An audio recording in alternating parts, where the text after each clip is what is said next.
Dice Antonella, y es interesante la pregunta, hoy tengo una pregunta sobre el Consejo de Seguridad de la ONU.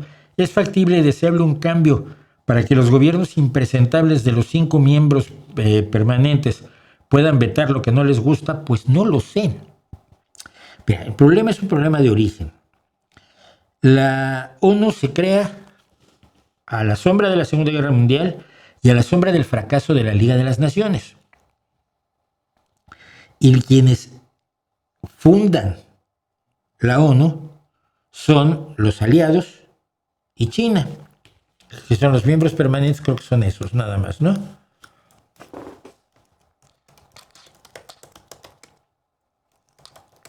El Consejo de Seguridad de la ONU.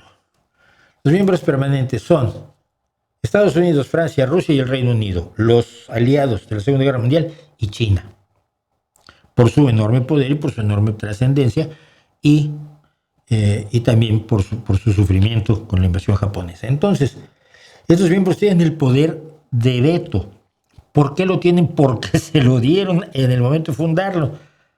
Como Pablo Iglesias a la hora de fundar su partido. Pues en este partido aquí somos todos democráticos, pero yo soy el que vota todo lo que importa.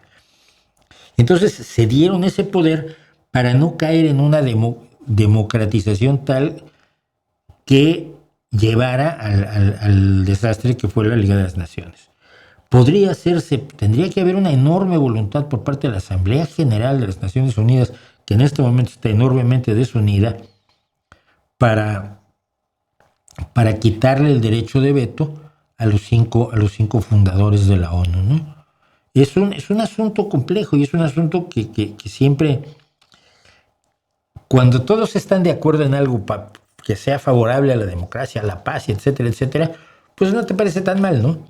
O cuando Rusia está peleando contra todos y cuando Rusia veta determinaciones del Consejo de Seguridad que pueden afectar sus intereses, por ejemplo, en la guerra contra Ucrania, pues sí, es tremendamente indignante.